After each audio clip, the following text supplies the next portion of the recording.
시청자 여러분 안녕하세요. 별별 이야기의 한경진입니다. 여러분은 가족이나 친구에게 메시지 자주 보내시나요? 최근 한 인터넷 사이트에서는 외계로 문자 메시지를 보내는 서비스를 실시했다고 하는데요. 과연 이 문자를 받을 외계인이 있는 걸까요?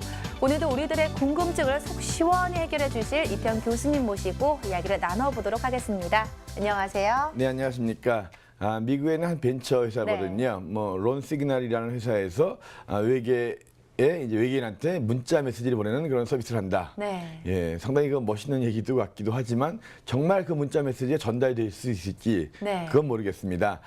목동자리에 있는 그 글리스 526이라고 하는 별인데요. 그 별 주위에 지구와 같은 행성이 있을 가능성이 굉장히 높다고 합니다. 거기에 이제 30m짜리 전파 망원경을 이용해서 이 문자 메시지를 전파 신호로 바꿔서 보내는 거예요. 와. 보내가지고 이제 그 별까지의 거리가 약 한 18년 정도 걸립니다. 빛으로. 네. 그러니까 왕복 36년이 걸리겠죠. 지금 문자를 보내서 거기에 외계인이 받아서 답장을 보내면 지구에 오는데 약 한 36년이 걸립니다. 그러니까 2049년 정도에 답장이 도착하겠죠. 네, 정말 시간이 많이 걸리네요. 네, 근데 이제 물론 거기에 정말 지구 같은 행성이 있어야 되고 또 인간 정도의 문명체가 있어야 되고 그 문명체가 그 전파를 해독해가지고 답장을 보낼 정도의 문명이 돼야 되겠죠. 이런 조건이 다 됐을 때 36년 후에 답장이 오는데 사실 걱정스러워하는 분들도 굉장히 많이 있습니다. 많은 과학자들은 만약에 거기가 지구보다 높은 문명의 그런 별이라면 오히려 그 아메리카 대륙을 발견한 유럽 사람들이 인디언들을 죽였잖아요. 우리가 외계를 컨택하면서 꼭 이틀을 만나라는 법은 없습니다. 그러게요. 에어리언을 만날 수도 있잖아요. 그래서 우리가 좀 더 준비되기 전에 우리의 존재를 너무 알리는 것도 위험하지 않겠느냐라고 걱정하는 분들도 계시는데 한편으로 보니까 좀 그런 것 같기도 한데요. 근데 제가 보기에는 거의 이거는 이제 이벤트, 쇼에 지나지 않을 것 같다는 생각이 들어요. 왜냐하면 우리 은하계 내에 별들이 수천억 개 있습니다.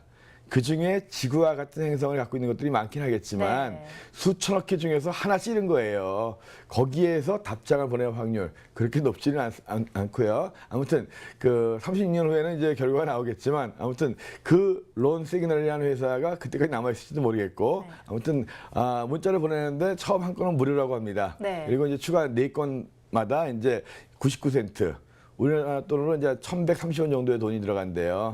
혹시 궁금하신 분들, 난 꼭 한번 보내야 되겠다 하시는 분들 영어로 하셔야 됩니다. 영어로 하셔야 되는데 그 인터넷에서 www.론시그널.com 들어가시면 되거든요. 그래서 혹시 뭐 정말 외계에 나를 기다리는 사람이 있다고 생각하시는 분들 한번 들어가 보십시오. 그래도 문자를 보내고 받는데 한 36년이라는 시간이 걸린다고 하지만 그래도 왠지 그런 문자 메시지 꼭 한번 보내보고 싶다는 생각이 드는데요. 한번 시도해봐야겠습니다.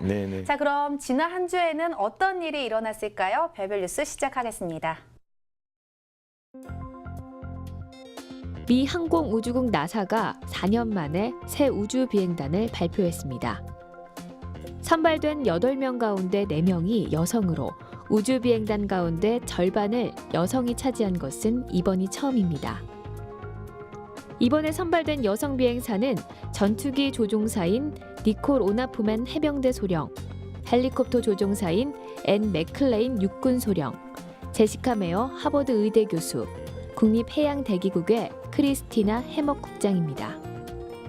이번에 선발된 비행단은 오는 2020년대까지 소행성, 2030년대까지 화성을 탐사하는 임무를 수행하게 됩니다. 미국 항공우주국 나사가 4년 만에 새 우주 비행단을 발표했다고 합니다. 모두 8명의 우주 비행사가 선발됐다고 하는데요.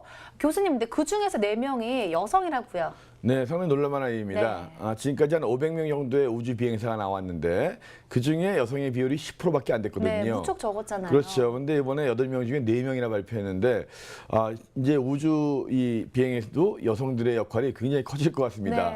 그래서 지난 17일 날 이제 그 미국에서 6,100명의 후보자 중에서 8명을 선발한 거예요. 2020년대부터 30년대까지 그 소행성이나 화성을 탐사할 그런 우주인들을 갖다 선발한 건데요. 이 중에 이제 4명이 여성이었는데 그 중에 이제 한 명은 그 전투기 조종사인 해병대 소령이 있고 또 한 명은 이제 그 헬기 조종사인 육군 소령 2명이 군인입니다. 그 나머지 2명은 한 분은 그 하버드 의대 의사 교수예요. 의사분이 한 분 네. 계시고 또 한 분은 이제 우리나라 기상청에 해당되는 미국 그 대기해양국의 그 국장이 한 분 계십니다. 그래서 민간 전문가와 군인들을 섞어서 놨습니다. 그래서 17일이 그 미국의 그 최초의 우주 비행사인 셀리 라이드라는 사람이 1983년에 우주 비행을 했던 30주년이 되는 전날이에요. 6월 18일 날 최초의 비행을 했기 때문에 그래서 셀리 라이드를 기리는 그런 뜻도 있었던 것 같습니다. 그리고 이 6월은 아마 여성 우주 비행사들한테는 굉장히 뜻깊은 날인 것 같아요. 네. 최초의 우주 비행사 여성 우주 비행사였던 그 러시아의 테레스코바가 네. 우주 비행을 한 것도 1963년 6월 16일이었어요. 네. 그러니까 6월 달에 계속 최초가 나오죠. 작년에 중국에서 최초의 여성 우주인이 나왔죠. 네. 그 우주인이 우주 여행을 한 것도 6월 18일이었습니다. 네. 올해 두 번째 여성 우주인이 나왔던 것도 6월 11일이었고. 그래서 이 6월 달이 굉장히 그 여성 우주인과 밀접한 네. 그런 날이었던 것 같은데요. 아무튼 이 앞으로 우주 비행사를 뽑는 데서 남녀의 구별이 없어지는 것 같아요. 그래서 네. 우리나라 같은 경우에도 이제 앞으로 뭐 20년, 30년 지나면 우주 비행사들이 나올 수도 있고, 그러니까 여성분들도 우주에 관심이 있으신 분들, 이제는 우주의 남녀의 벽이 허물어졌습니다. 열심히 공부하시고 노력하시면 우주 비행사 될 수 있을 것 같습니다. 네, 계속해서 여성 우주 비행사들이 많이 선발돼서 좀 활약을 했으면 좋겠다는 생각이 들었습니다. 자, 별별 뉴스에서 다음 시간에 전해드릴 새로운 소식도 기대해 주세요.